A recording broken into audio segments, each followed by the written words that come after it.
Morning everyone. It's Friday the 8th of August today, and I shouldn't be here. I did not expect to be out fishing this week, folks. This is a bonus session for me.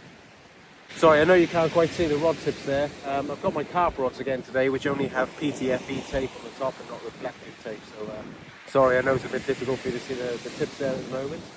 But daylight is fast approaching. We're not going to be in darkness for long. What's this look like? Touch there. Ooh. On the right hand rod it looks a bit fishy. This is the latest head torch ARMYTEK have kindly sent me. It's the ARMYTEK C2 ELF. Like I say, we'll have a little look at that a bit later on. It's a very short session this morning, so just a few hours. High water is around 7 o'clock and I have to be in work really by 10 o'clock. I could push that on a little bit. Baits today I have with me, let's have a look in the little cooler box here. We have some black lug, one wrap of black lug, a couple of king prawns, a couple of sardines and a little bit of squid. At the moment I've got 2 pulley panels out. While it's still dark I've put a couple of larger baits out. So I've got a whole sardine on the one rod, and I got black lug and tipped with prawn on the other one, both on pulley panels. And as daylight approaches we'll go on to the smaller hooks, 2 hook rigs, see if we can't get an early morning bream out. Because it would be nice to have a bit of breakfast today.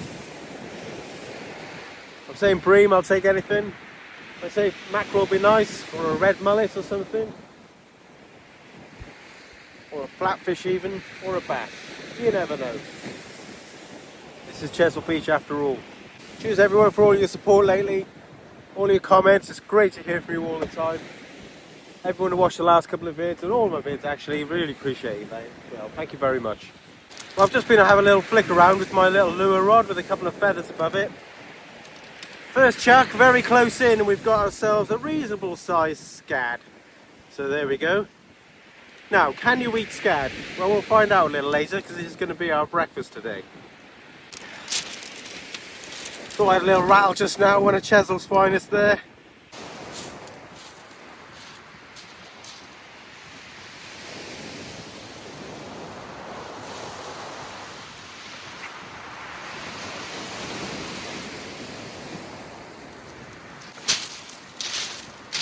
That was black lug and squid on a pulley panel, so I think you know what I'm secretly hoping for today.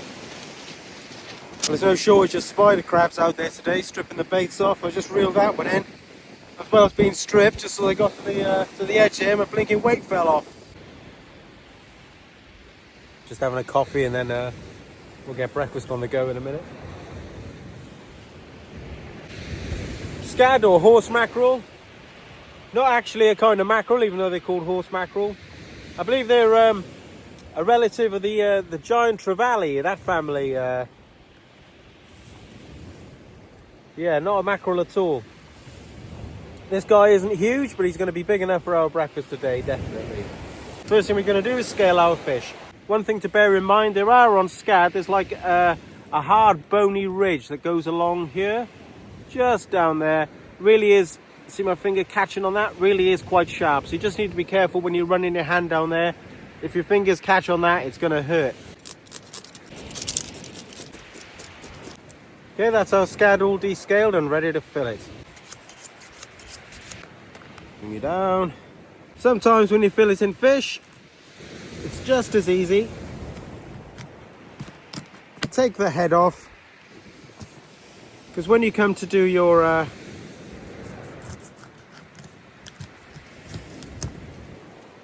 second fillet on the second side, you haven't got the head in the way. You'll see what I mean in a minute. So we take that off. That'll make an incredible bass bait. We might stick that out in close in a minute. You can see the blood coming out of that. Unfortunately, I haven't got a bucket with me today to could have done with bleeding this fish out really and having a bucket there, but oh well. It's just go down the backbone.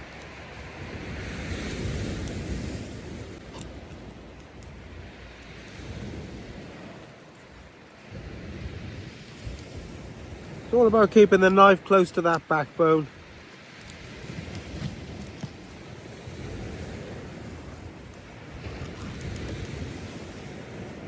It's not the easiest thing to film really, but I haven't gutted this fish, so I'm going to try and sort of avoid the belly area. There we go, there's our first fillet. Flip it over, and now you see how this fillet is lying nice and flat. If the head was still on, it would be sort of at a bit of a funny angle, and it's just harder to get your knife in with the head still on. So it is easier to fillet if you take the head off first.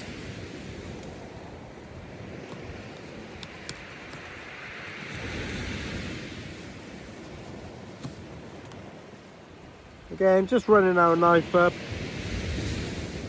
keeping it along that backbone. What I usually do around the vent sort of areas, then push the knife in. Again, keep it really tight to the backbone and just work your way down to the tail.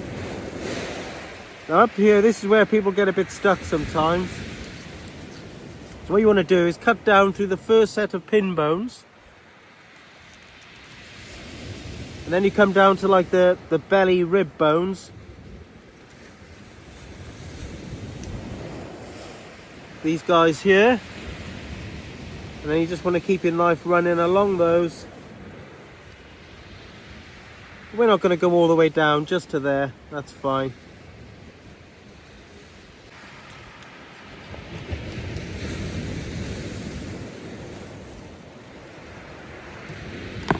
There we go. We've done a pretty good job of getting most of the meat off that. Right, so now I'm just going to trim up the belly area. Just get rid of any of those sort of white bits.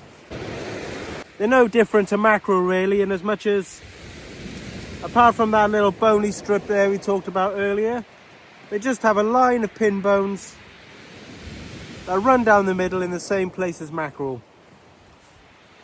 So the best way to tackle those is what we call V-boning.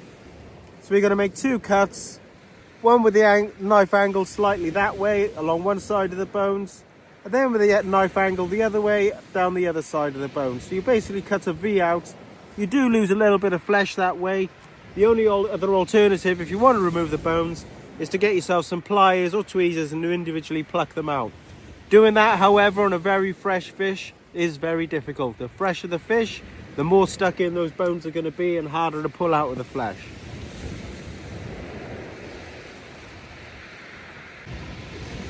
So cut down one side, then the other, and as you cut down, you just want to turn the knife so you sort of cut underneath the bones. And then those bones will just come out.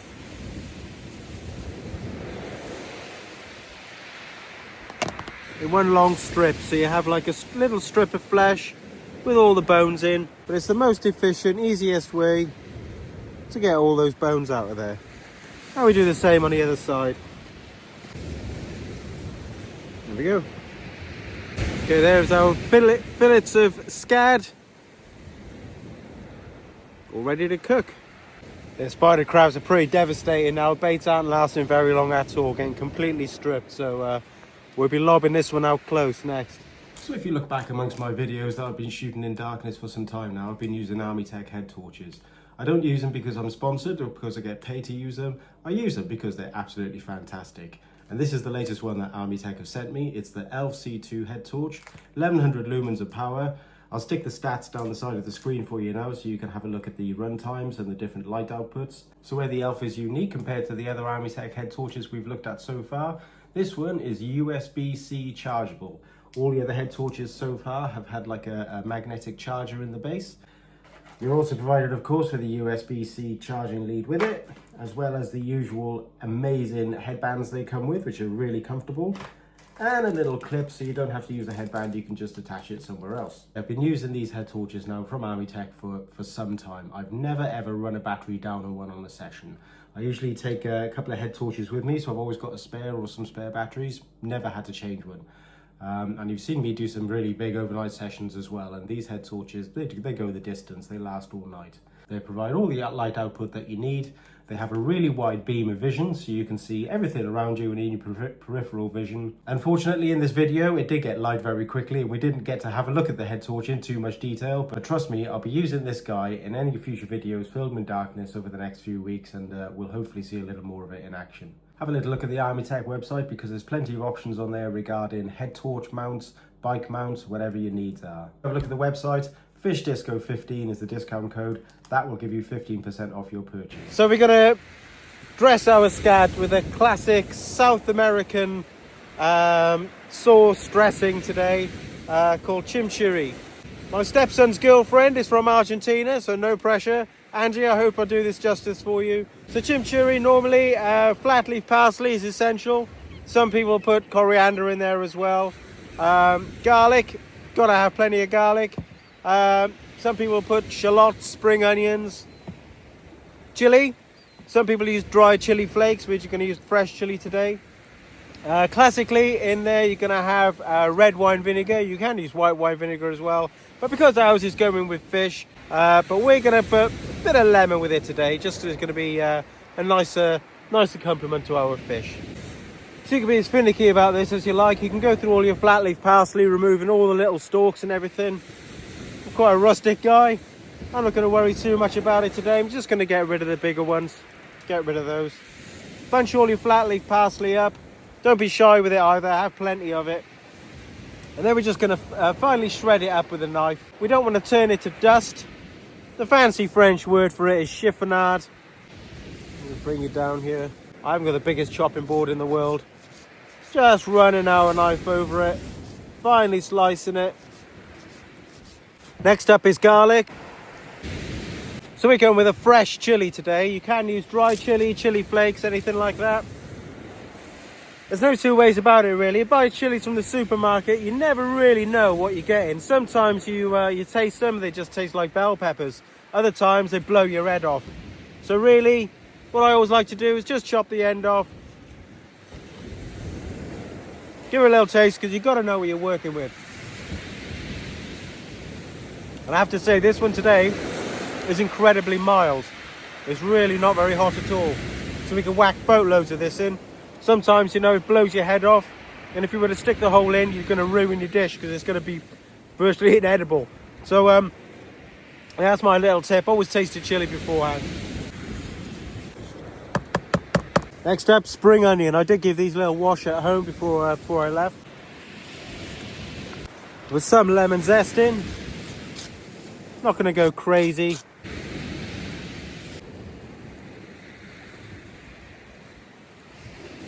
Definitely time for another freshen up, I think. Keep the fresh baits going. Yeah. Stripped again.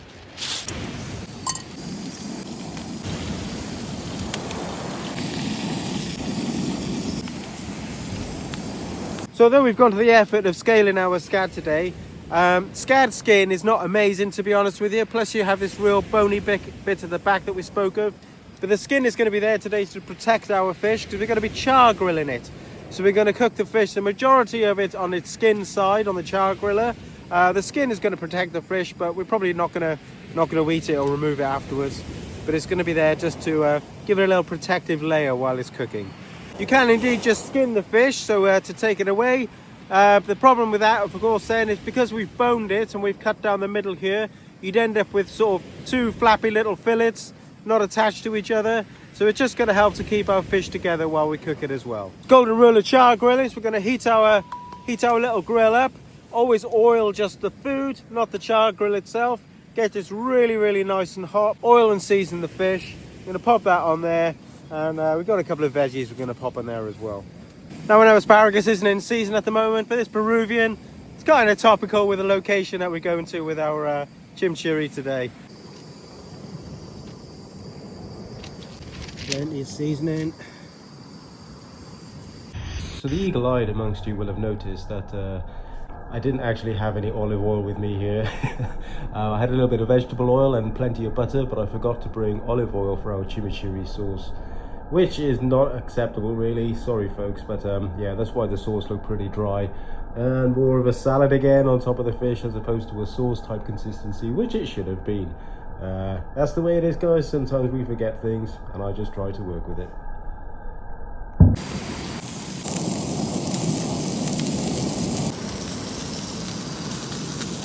So when you char grilling your fish, yeah, you want to cook it mainly on the skin side, and just keep an eye on this white line here that sort of makes its way up the fish.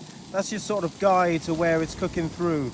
So as you can see, we're about halfway at the moment, so we just give it a little longer, then we'll flip them over.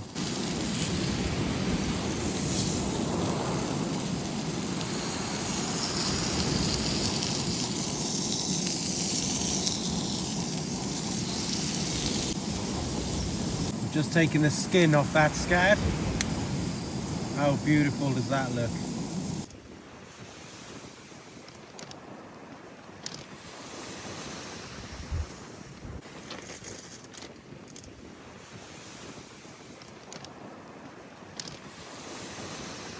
So the fishing's been pretty bad, everyone. Yeah, not very good at all. I really don't think the spider crabs are helping today. But fortunately we have our lovely scad here with our beautiful chimichurri sauce that we've made. Oh man, that garlic and lemon. So we posed a question earlier, can you eat scad? And the answer is a resounding yes. If you're out here fishing for mackerel and you get some scad along the way, and you're fishing for food, keep them and eat them, they're delicious.